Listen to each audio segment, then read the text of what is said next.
Hello everybody and welcome back to OMB Reviews. I am the critic who is a cynic. Hope you're doing well, and today we're doing a box office preview for this upcoming weekend, which finally sees some competition at the box office.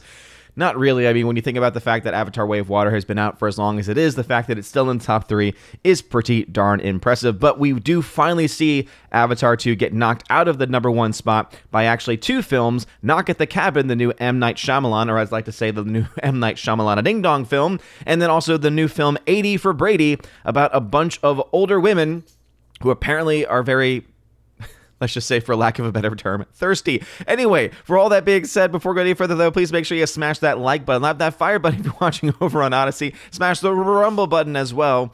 It really does help out a lot. Also, make sure that you are subscribed to the channel with the bell notification on that way you know every time a video or live stream goes live on the channel. So, Knock at the Cabin, the new M. Night Shyamalan Ding Dong film, comes out to open to $23.2 million.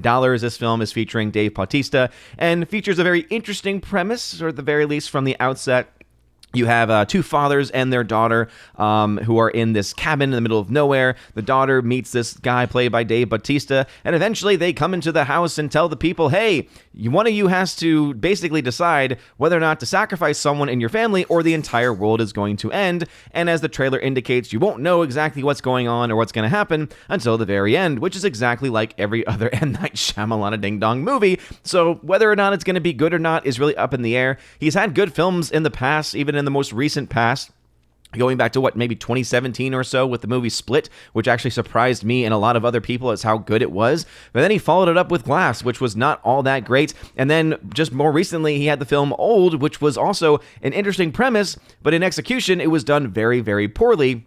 And let's just say, not a very good time at the theater, not because of the things going on screen, but because of just how poorly and paced it was and how poorly written it was. And yeah, so let's just say, what kind of M. Night are we going to get from this movie? It's anyone's guess. There are some interesting premises that are there. This is a movie that I actually might end up going to go see just because I'm intrigued by what is going to happen. But we've been fooled by M. Night before, so I would say take that with a grain of salt, but still expected to make $23.2 million in its opening weekend. A pretty strong start for this kind of movie. Then you have 80 for Brady, and it's about a bunch of 80-year-olds, essentially, who are all trying to get tickets to go see Tom Brady play a football game because they really like Tom Brady. As I said in the very beginning of the show, yes, that's exactly what the premise of this film is. Apparently, this movie is speaking out to some people, whether it be Tom Brady fans, that would be kind of a weird demographic for this film to reach out to, or if it's an older demographic who just really like Tom Brady, hey, looks like it's going to make $15.6 million in its domestic opening. And so, hey, Paramount Pictures might be able to get some money back on this one. I'll do, of course, a full box office breakdown, looking at the budgets if they have been reported and comparing them to what the film is expected to make in its opening weekend and what likely we could expect for the weeks ahead. And of course, I'll do a full box office breakdown with actual projections after its second week of release. Coming in at the number 3 spot, once again, still at the top of this list, is Avatar The Way of Water, expected to make another $11.2 million, another 30% hold, so still having very, very strong numbers, even about 7 or 8 weeks out from its initial release. It's expected by Sunday to have $636.8 million, and as you all know, one of the comparables that I'm looking at with this film is comparing this film to Top Gun Maverick's total domestic. So at the same point in release, this film would have been, at the same point in this release, Top Gun Maverick was at $618.2 million. So the film is still expected to have that edge on is expected to have that edge on Top Gun Maverick. But it is still an interesting battle nonetheless. As you can see, Top Gun Maverick continues this far out from the initial release, continues to be beating the daily numbers for, again, Avatar Way of Water. And as I've mentioned in previous videos constantly, even though people continue to choose to ignore the things that I say, this makes a lot more sense, seeing that this was, of course, coming out during the summertime, though still impressive numbers nonetheless, even with summer included. But also still, you also have, of course, the fact that over the weekends, the movie is also either beating Avatar at the same point in its release or is pretty much close to it. And so that's what's going to be interesting, because this film is also expected to once again match or not exceed, or match, if not exceed, the total for Avatar Way of Water at the same point of its release. And so it looks like Top Gun Maverick is slowly catching up, and so that's why it's looking like $700 million is likely going to be a very likely endpoint for the domestic totals for Avatar Way of Water, though of course that still remains to be seen because these numbers are still pretty close. So we could see the film get to $700 million domestically, we could see the film get to $730 million domestically, All of that is really going to just, again, depend on how much gas it has left in the tank. And it still has a pretty good amount of gas, at least in the domestic marketplace, because if you're still making $11.2 million about 7 or 8 weeks out from your initial release, that is just pretty good numbers. You also have The Chosen Season 3 finale. These are, again, one of these Fathom events. I know there's a lot of people that get excited for these releases. I've not actually gotten into The Chosen, just really isn't my cup of tea. Yes, I am a very devout Catholic, and yes, I am very passionate about my faith. Today is actually the feast of the purification of Blessed Virgin Mary. But at the same time, I have never really just been drawn to these dramatizations of our Lord. I think I'd rather just read scripture on that one instead. But if this is something that, again, appeals to you, it is expected to do pretty well, $10.1 million. This is, of course, something that tends to do pretty well, especially with the amount of screens that they tend to show at. Puss in Boots, The Last Wish, also continuing to do very well, even after being out for just about a week less than Avatar: Way of Water.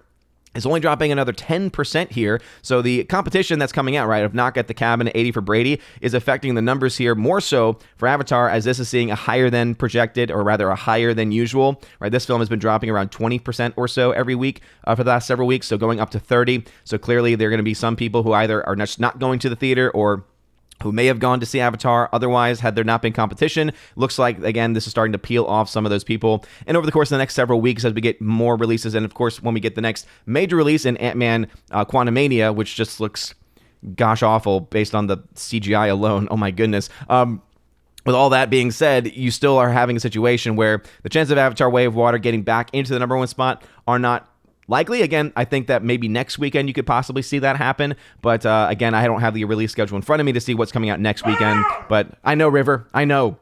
She's like, I'm just happy finally that it's not in the number one spot. I agree. Cannot wait just to not have to talk about it at all anymore either.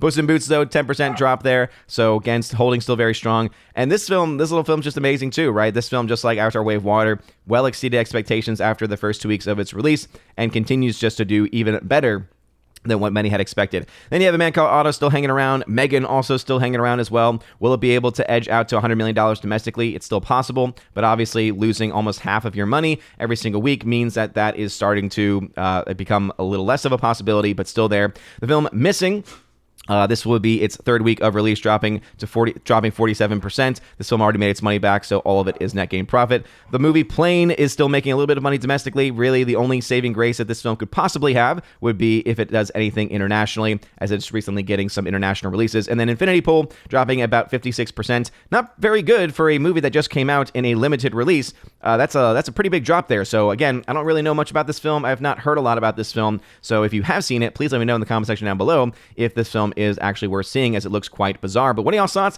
Are you planning to see Knock at the Cabin or 80 for Brady this weekend? Or are you going to go see Avatar for the billionth time, as many people like to tell me in the comment section? Let me know that in the comment section down below. And also, what are y'all's thoughts about how we're going to have, again, this domestic battle still waging on between these two films? 636.8 is the projected total domestically for Avatar 2, whereas it was 618 for Top Gun Maverick. So as you can see, Avatar 2 is still ahead, but of course it did have a much stronger head start, and only in those later weeks are we seeing, I know, River, I know, it's a crazy battle. So only in these later weeks are we seeing Top Gun Maverick beginning to kind of catch up a little bit. Will it be able to continue that momentum? Will Avatar be able to catch up in the momentum as well? Let me know your thoughts about that as well in the comment section down below. And I've mentioned it previously, but please make sure that you vote in this year's Wednesday Raven Awards, the Raven Awards of 2022 for the best and worst in film of 2022. Again, thank you so much for all those people that have already voted. We've got some pretty great categories, not only for best and worst film of the year, but also for Shill of the Year, NPC of the Year, and all other kinds of fun categories like that. And so if that's something that interests you, check out the pinned comment below to vote for this year's Wednesday Raven Awards. You guys are all amazing and beautiful people. Hope you all have a wonderful rest of your day, a blessed feast of the purification of Our Lady. And as always, God bless.